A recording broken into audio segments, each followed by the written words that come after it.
righteous fear. We separate the gray areas over here. We don't do the lying like those other places. No. We don't do no fucking lying over here. You're gonna get the truth. Savage! I'm a savage! Oh! I'm a savage! Whatever I want, I'm going to get! Whatever I want, I have to get! It looks like we might be witnessing the ultimate downfall of Sean Diddy Combs, the man who these days goes by the name Love or Brother Love, but whose checkered past is filled with violence, death, and disturbing allegations ranging from grooming to SA and even trafficking. Since his rise from a background dancer to one of the most powerful moguls in hip-hop, Diddy has repeatedly faced allegations of using violence against everyone from his girlfriends to fellow rappers. Most recently, Diddy was sued by his ex-girlfriend Cassie for DV, SA, and trafficking, including alleged depraved forced encounters with other men. And yet, despite the severity of all these allegations, Diddy has somehow managed to insulate himself from criminal investigation. Looking back at his history, it seems there are so many things Diddy has done that have been swept under the rug and kept quiet because he just has that much power. But what history also showed us time and time again is that no one is too big to fall, and it looks like Diddy's power might be running out. Get ready, because in this video, we're taking a deep dive into all the disturbing allegations and separating truth from fiction about the downfall of Sean Diddy Combs.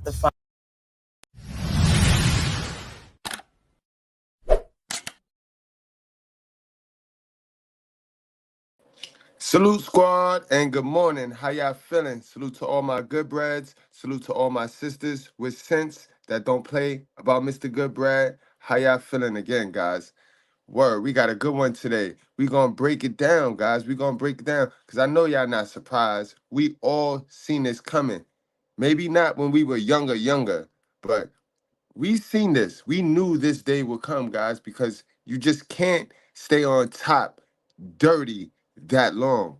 I mean, you can't stay on top and be that dirty for so long. It's important to get it the right way so you can keep it, guys. Y'all gotta understand the thing about this devil, man. The devil, if you're not paying attention, to jump right out at you, bro. It's even in our book. If we was to go through our book, our basic instructions in chronological order, you don't see the damn devil until the third chapter.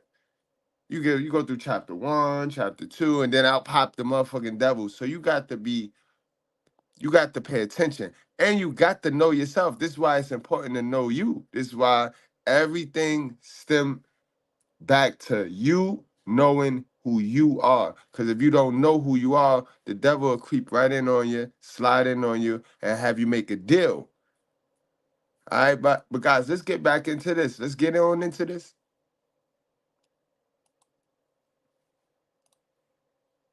Define power in a couple of different ways. I couldn't really answer it one way. I define it in impact, the impact you have.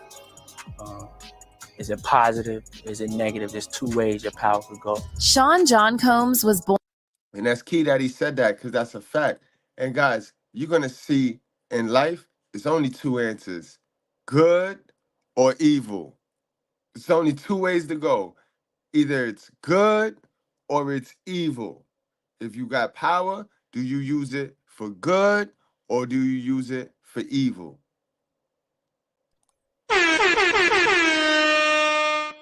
Born in Harlem, New York City on November 4th, 1969. His mother, Janice Combs, was a model and a teacher's assistant, while his father, Melvin Earl Combs, served in the U.S. Air Force and had connections with Frank Lucas, the infamous New York drug kingpin whose life inspired the 2007 Denzel Washington drama American Gangster. In 1972, Melvin was fatally shot at the age of 33 while sitting in his car on Central Park West, and it was later speculated that he was killed for being a police informant. Diddy It's not speculated. That's a known fact in Harlem that Diddy Pops was a rat.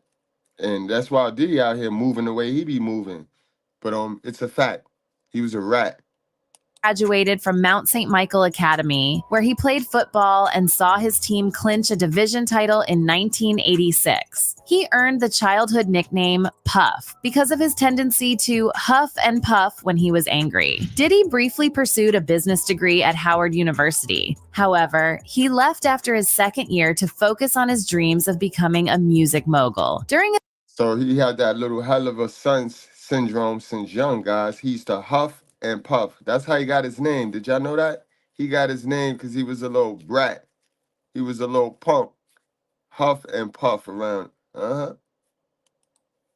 His college days, Diddy became known for throwing wild parties, attracting up to 1,000 participants. And it was allegedly at one of these parties that 19-year-old Diddy met his mentor, Uptown Records founder Andre Harrell. In 1990, Harrell hired Diddy as an intern at Uptown and later promoted him to talent director. However, Diddy's ambitions were bigger, and he allegedly got involved with some shady industry higher-ups who promised him a life of unlimited wealth and power. But that kind of life comes with a price. And according to long-standing conspiracy, that price was a blood sacrifice. While working as an intern at Uptown Records, Diddy earned money as a party promoter, and he allegedly had a rep for packing places over their capacity, a practice that eventually led to a horrifying incident at City College in Harlem when 9 people were crushed to death in a crowd stampede. According to a report by The Source magazine, on December 28, 1991, Diddy and Heavy D organized an AIDS fundraiser basketball game at the City College Gymnasium, and about an hour after the game was set to begin, chaos ensued when more than 3,000 people tried to cram in the already packed gym. 9 people were trampled to death, with the youngest victim, Jabal Rainey, being just 15 years old. Among the deceased was also the pregnant girlfriend of rapper Father MC, whom Diddy had signed to Uptown Records. A few times I thought I was going to pass out because it was hot on that staircase. You know what I'm saying? And when they closed the doors, I knew something was going down. City College was a deep experience for me. I was there, I was on the floor, I watched people take their last breath, regurgitate, and die. Gene Deal, the man who would later become Diddy's personal bodyguard, was working security at City College that night, and he later recalled how he tried to warn Diddy they needed more people to clear the entrance, or someone would end up dead, but Diddy told him not to worry about it. I said, I told Puff right then and there, I say, Puff, if they don't do a boxing one outside. Now, this is crazy, guys. I want y'all to watch how history repeats itself, guys. How they just run it on a template. It's a template, and they just run it and they use it. And it go from 20 years to the next 20 years, 10 years to the next 10 years. This is similar to the Astroland joint, right? Don't that sound like that Travis Scott concert? And get these kids off the door, somebody gonna die tonight. He said, Gene, don't worry about that. Don't worry about that. You just handle the stars once they come inside. Now, Gene also mentioned in the same interview that Diddy's partner, Jessica Rosenblum, was also at the scene that night. They got trapped down the stairs. After they broke through the first glass, they got trapped downstairs, the second door, because Jessica had got scared. That was Puffy partner at the time, Jessica Rosenberg. She got scared, ran downstairs with the money box and shut the door behind her. And all those people got shut down in there. Jessica was one of the most prominent female party promoters. Now look at Jessica. I could look at Jessica and I could see spirit. This is a wicked woman right here, bro. This is a compromised woman. And just by her last name, I already know you the damn devil, bro. Sis, ma'am, you're the devil, bro. You are the devil. You know what I mean? And I don't care. Quote me. I don't give a fuck, man. Y'all know how I do. I don't play this racism shit. This bitch is the devil. In the hip-hop scene in the early 90s. And while very little is known about her private life, she was reportedly the mastermind behind Diddy's infamous white parties that he started throwing in the early 2000s. And there's also been a lot of conspiracy theories about Rosenblum being part of some kind of secret Hollywood society. The only other prominent female hip-hop music promoter in NYC at the time was Maria Davis. And in 2015, Maria made some very interesting comments about Jessica Rosenblum in an interview with Vibe magazine. It's the Rosenblum for me, bro. It's the Rosenblum. That last name creepy, bro. That last name creepy, bro. Salute to the Bread Squad, y'all. Always nervous trying to get people through the door. And back then, I was the only Black female promoter. There was nobody else doing it the way I was doing it. It was just me and Jessica Rosenblum. Puffy, Russell Simmons, and all them used Jessica. They used her and God used me. Now, the fact that Maria said God... Did you hear that, guys? Remember, I just told y'all it's either good or evil. There's no extra shit, and then you can't make it out. It's either good or evil. Either you gonna fuck with people that's doing good, or you gonna fuck with people that's doing evil to get ahead. And clearly, they ain't want to fuck with this woman right here. They ain't want to fuck with the Black man. She was doing good. She was trying to do it the right way. They had to fuck with the evil who had the connections.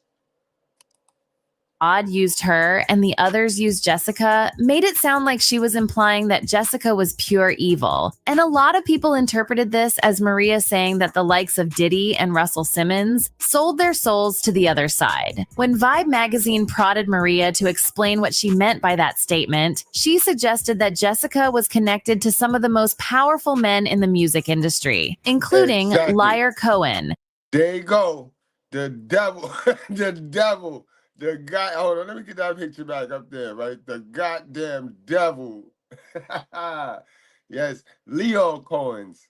Saying that the likes of Diddy and Russell Simmons sold their souls to the other side. When Vibe magazine prodded Maria to explain what she meant by that statement, she suggested that Jessica was connected to some of the most powerful men in the music industry, including Liar Cohen, the man who has been referred to as hip-hop's evil puppet master. Jessica Rosenblum was very good friends with Russell Simmons and then Liar, you know. So where I had to fight for Mad Wednesday, they didn't have to fight, you know. They got it easy. So clearly, Diddy knew how to network, and he established important connections with the upper echelon very early on in his career. Now, at the time of the 1991 Stampede, Diddy was largely unknown to the public. However, as his fame grew, people started speculating that this stampede was some kind of ritual sacrifice that Diddy did to prove to his superiors he was ready to do anything for fame and power. Also, after the 2021 Astro World crowd crush. It ain't you. It ain't you. That's why they over there, you know what I mean? Wink, wink. They over there fighting for their life. We gonna mind our business. And we gonna mind our business. Because we know what they did to Jesus.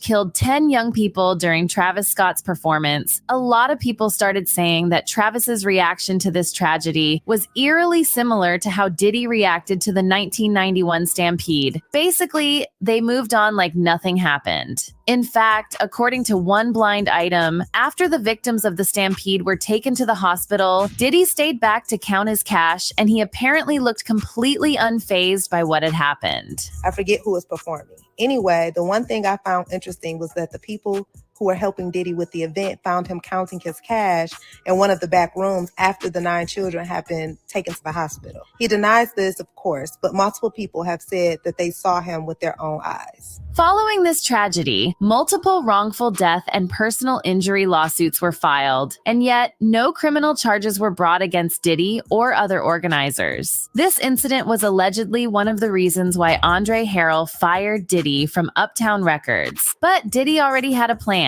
In 1993, he founded Bad Boy Entertainment, forming a partnership with Arista Records and bringing along Christopher Wallace, aka Notorious B.I.G. or Biggie Smalls. Diddy and Biggie initially connected in '92 after Diddy expressed interest in meeting Biggie following a feature about him in the Source magazine. During this time, Biggie formed a friendship with West Coast rising star Tupac Shakur, and according to Biggie's associates, Biggie and Pac were very close, often spending time together outside of work and socializing when Tupac went to New York or Big to LA. However, their friendship came to an end after the 1994 incident at Quad Recording Studios in Manhattan, where Tupac was shot 5 times. Tupac, believing the attackers had ties to Diddy and Bad Boy, was convinced that Biggie knew the attack would happen, but didn't warn him. Biggie, however, denied any involvement or awareness of the planned attack. Both Biggie and Diddy were present in the building when the shooting happened. However, when the police arrived, Diddy appeared relaxed while Biggie seemed genuinely shocked and concerned. This incident was the spark that ignited the already tense atmosphere between East Coast and West Coast rappers, tragically culminating in the murders of both Tupac in September 1996 and Biggie in March 1997. And despite official investigations leaving both Tupac and Biggie's murders unsolved, there's a persistent belief among hip-hop fans that Diddy might have had some involvement in both of their deaths. On March 8, 1997, Biggie and Diddy were attending a Soul Train Awards after-party organized by Vibe magazine at Peterson Automotive Museum in LA.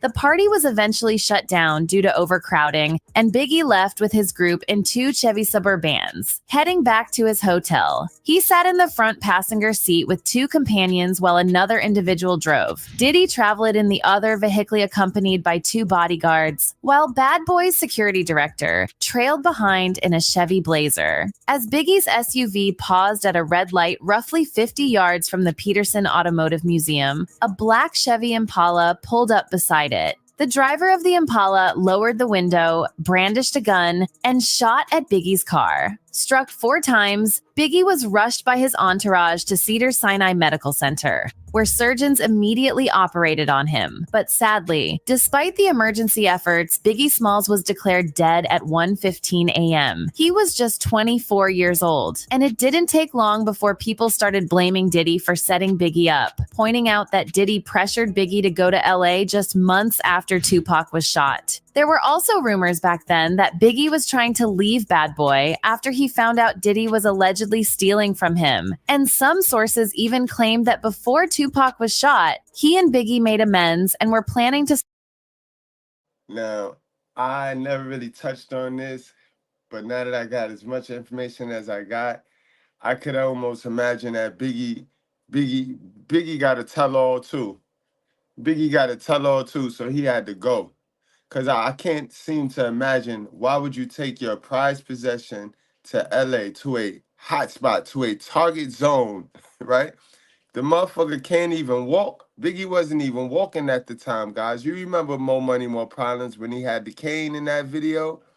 Biggie was fucked up. His leg was fucked up. Hip, leg, whatever. But he wasn't even in the right shape to, you know what I mean? To be over there in enemy territory. And you know this. This your breadwinner, bro. Man, with all these accusations of SA going around, I wouldn't be surprised, man. I wouldn't be surprised if Big just got tired of sucking dick. You know what I mean? Big probably, I'm sorry. I know y'all idolize these stars and y'all love y'all Biggie Smalls and y'all Jay-Z's and shit and Tupacs and shit. But I wouldn't be surprised if Big just got tired of sucking dick. Start their own label. However, in his first interview following Biggie's death, Diddy denied claims suggesting that the murder resulted from a financial dispute, and he refused to speculate on the motive behind the shooting. With someone out in Los Angeles, what's your theory? I know that's completely not true. Biggie didn't have no money conflicts with anybody. And as far as my theory, it would be inadequate for me to speculate. I would just be like everybody else to speculate on who did this or why it was done. I mean, one thing I do know is that it was evil. While it was widely believed that Suge Knight, CEO of Death Row Records, orchestrated Biggie's murder in retaliation for Tupac's death, a lot of people have speculated that Diddy might have had prior knowledge of the plan and allowed it to happen. An article published by Rolling Stone in December 2005 claimed that Diddy refused to cooperate with the investigation and encouraged Bad Boy employees to do the same. The article also quoted Valletta Wallace, Biggie's mother, who expressed her distrust in the police and seemingly accused corrupt LAPD officers of hiding evidence related to her son's murder. But Valletta didn't just doubt the police. She also allegedly warned Biggie about Diddy, writing in her memoir, "I believe Sean loved my son after he was dead. I used to tell Christopher all the time not to trust Sean. What's also worth pointing out is that Biggie reportedly had no plans to be in LA the night he was murdered, and everyone knew traveling to LA was risky given that Tupac was killed just 6 months earlier. According to Kirk Burroughs, a former executive at Bad Boy, Biggie was scheduled to go on an international press tour in London that day. However, Diddy called and instructed Biggie to stay in LA. He was supposed to leave that early morning, go to London, and we would be out there for 2 or 3 days, and then he would go back to New York and go home. Diddy called Sean P. Diddy, whatever his name was during that time, called late Friday night, early Saturday morning, saying he's not going to London. Call Arista, cancel it. Gene Deal also made similar comments, and he suggested that Diddy knowingly offered Biggie's life to save himself. You know Pac just got killed. It ain't no kind of business Big was doing. Big couldn't even walk. He couldn't run. They was pushing him around. Exactly. In a wheelchair, brother. Why the hell would you rent studio time in LA for him to finish your album when in fact you got your own studio, Daddy's house? Let's stop doing these interviews, man, about this shit. Because people ain't getting it. He did not want the beef with the Crips. Puff ain't want the beef with the Dog Pound, Snoop them or whatever. Big started that beef. You understand what I'm saying? Puff ain't want none of that beef. So what I'm gonna do is, y'all want the sheep? I'm gonna put them out the pasture. Catch them if you can. If you got that wolf in you, catch them if you can. Now, as for Tupac, there's been a lot of speculation that Diddy had a hand in his death as well. After Diddy's former associate and Southside Crips member, Keef D, was recently arrested for his involvement in Tupac's murder, reports surfaced alleging that Diddy offered $1 million to the Crips to kill both Tupac and Suge Knight. According to LAPD detective Greg Kading, an informant told the police all the way back in 1997 that Diddy ordered both hits, which Keef reportedly later confirmed. Bolstering Keef D's claim was an informant in 1997 who told investigators that Puffy had hired the Southside Crips to kill both Suge and Tupac. Diddy, however, has persistently refused to discuss these allegations. Now, it was this documentary that claimed, which we know wasn't true. Yeah, check this out. We don't talk about things that are nonsense. We don't even entertain nonsense, my brother. So we're not even going to go there, with all due respect, but I appreciate you as a journalist asking. Thank you. Now, some believe that Diddy's alleged announcement of a $1 million bounty on Tupac and Suge Knight might have been just an attempt to stir up tension and not a direct order for a hit. Prior to the shooting, Tupac and his crew jumped Keef D's nephew, Orlando Anderson, after Mike Tyson's fight at the MGM Grand Hotel in Las Vegas. The confrontation between Tupac and Orlando reportedly started over Orlando stealing a death row chain from a death row affiliate, Traven Lane, and there were rumors Diddy was planning to use this chain to provoke Suge Knight in a music video. And I could believe that. I definitely could believe that, because Suge was killing them, jumping on stage, talking about if you don't want people all in your video. It was killing Bad Boy, right? Oh, man, they was crushing out buildings and shit. God damn.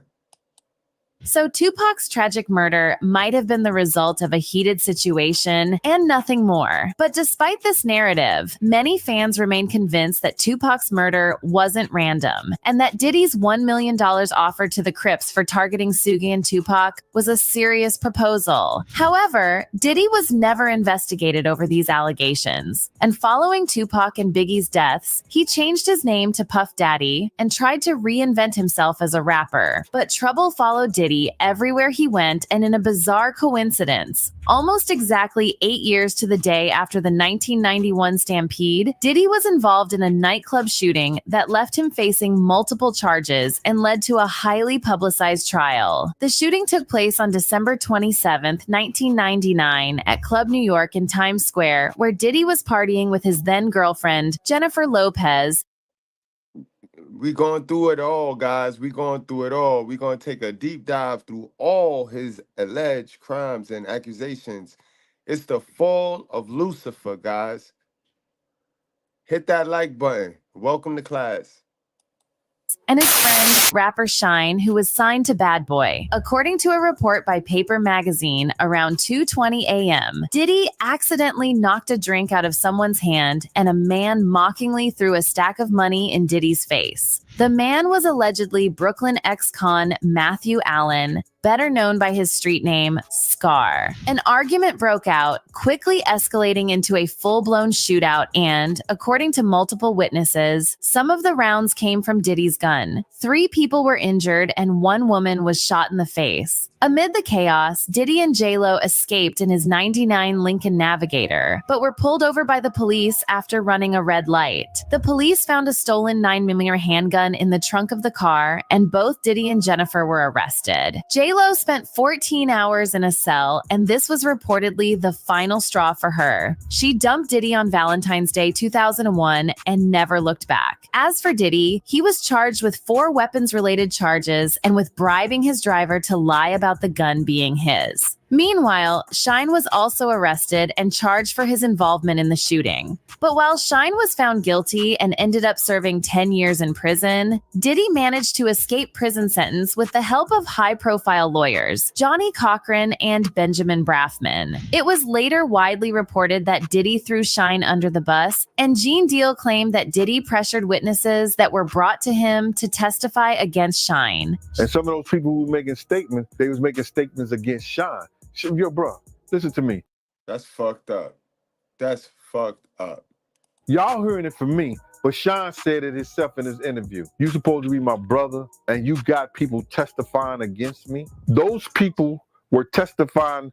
They were brought to Puff first, saying that what they saw against Shine, what they saw Shine do. Shine later converted to Orthodox Judaism, and this led to an urban legend about Diddy being the devil incarnate because multiple bad boy artists turned to God after dealing with Diddy. Shine embraced Judaism, Mace became a pastor, and Loon became a devout Muslim. Anyway, the 1999 shooting was what led Diddy to change his stage name from Puff Daddy to P. Diddy, in an attempt to distance himself from his criminal past. He would go on to change his name and rebrand his image multiple times following different public controversies. Back in 2017, he changed his middle name to Love, shortly before his ex-girlfriend Kim Porter died under mysterious circumstances. I decided to change my name again. I'm just not who I am before. I'm something different. So my new name is Love. So Puff, he's around the information that we got access to, right? So he know that reinventing yourself, that plays a major part in becoming more self-aware, because this thing is about knowing you, putting you first, put your God first, put you first. You know what I mean? So he knows this, but clearly he think just changing the name and not the inner is reinventing yourself. You could change your name to whatever you want to call yourself, Diddy. If you don't look in that mirror and fix those things in you, bro, well, I don't want to say it's too late, but you're done, son. You are done, son. AKA Brother Love. I will not be answering to Puffy, Diddy, Puff Daddy, or any of my other monikers, but Love or Brother Love, okay? Almost exactly a year after Diddy announced he was changing his name to Love, Kim Porter, the mother of 3 of his 7 children, died suddenly at age 47. According to the official ruling, Kim died of complications of pneumonia. However, many people expressed doubt about this, with some even suggesting that Diddy had Kim killed because she was allegedly writing a tell-all book about him. One of these people is an industry insider and Jay-Z's former background singer Jaguar Wright, who claimed that Kim's initial autopsy showed traces of some kind of poison. Kim died from pneumonia, but there's the first coroner's report that said that she died. It was ruled a homicide, and they found. So guys, what we're going to do is I'm going to get that autopsy, and I'm going to do a video on that autopsy. I'm going to link up with my Turnbuckle King, you know what I mean?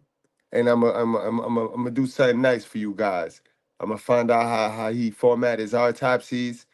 Y'all go check him out over there at the Toxic Ring Scandals. But I'm gonna do that autopsy video for y'all on Kim Porter.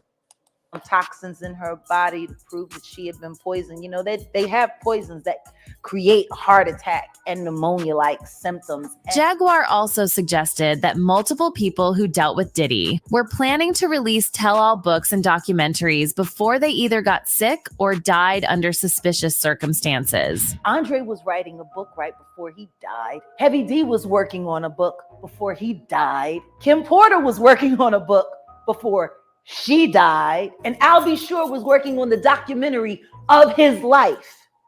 And then he goes into a coma. And then, when Cassie filed her lawsuit against Diddy on November 16th, just one day after the 5th anniversary of Kim Porter's death, Jaguar publicly offered her support to Cassie and claimed that Kim warned Cassie about Diddy before she died. I will advocate for you because, see, I know something that a lot of people don't know.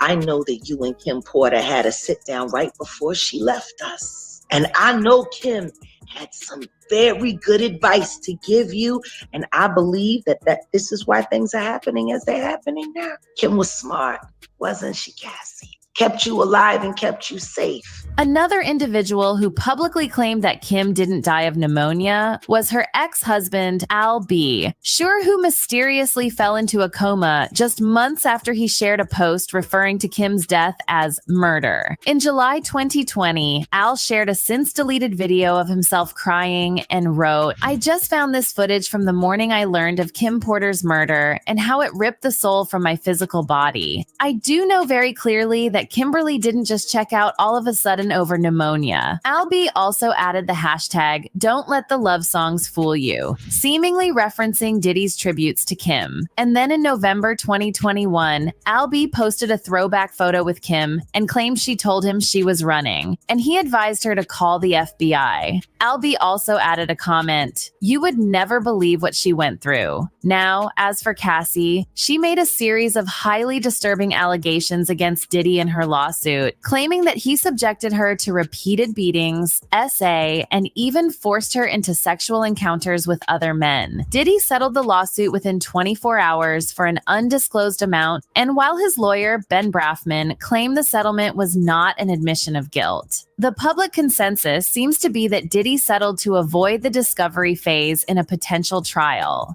Meanwhile, more evidence surfaced, seemingly proving Diddy's history of violence against women, including this photo of Cassie that she originally shared in 2014 after returning from a trip to Dubai with Diddy. Other women who were involved with Diddy have also previously shared their horrific experiences, among them Diddy's ex Gina Huen, also known as Virginia V, who claimed in a 2019 interview that Diddy punched her in the head and stomped on her stomach.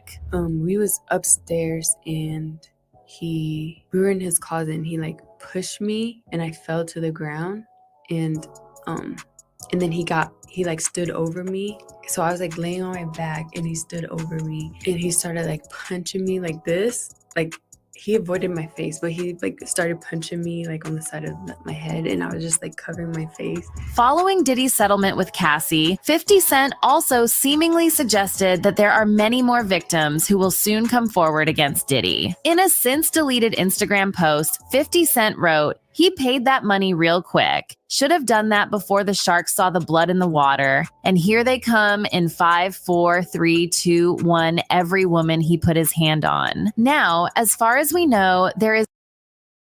And y'all make sure y'all hit that like button and set your notifications because later on today, I got another video coming out, y'all. So we're going to be live. We're going to be lit on this channel today. You know what I mean? I got 50 Cent talk about Jay-Z and Diddy and they freak offs. So y'all stick around, guys, and set your notifications.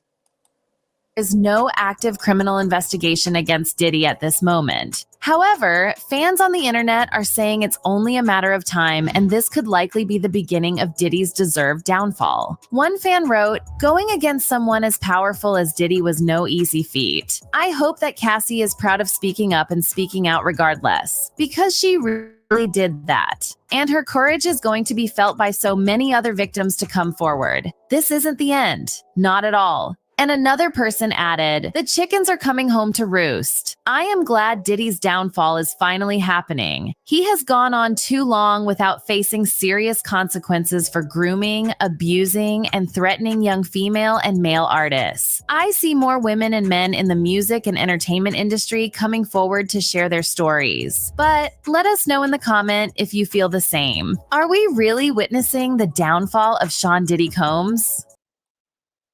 Yes, sir. That boy done, son, but it's only right.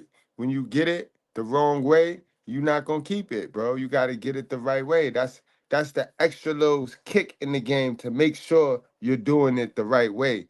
You know what I mean? Many people have tried to find ways to rig the system and to make the game fitting for their feelings instead of doing the work. You know what I mean? Many people have found ways to avoid doing the work and get a blessing from the demon and the devil himself. Guys, ain't no way to avoid doing the work, y'all. I tell you this all of the time. Get into that relationship with yourself, bro. Stop fucking with these women, bro. Really go MGTOW. Get on your MGTOW journey. Get in that relationship with yourself, bro. Find your God. God gonna give you a purpose, and you gonna max all the way out, guys. I ain't gonna hold y'all much longer. Y'all wrap up, strap up, drink responsibly. For those of y'all watching on the playback, a video gonna pop up. You could click into that to continue your viewing experience over here at the Nosy Ninja News Network. All right, guys. Like I said, we'll be back later. Give me about an hour. We'll be back with the 50 Cent video. For those of you on the playback, that video will be in the box. All right, y'all. We out here.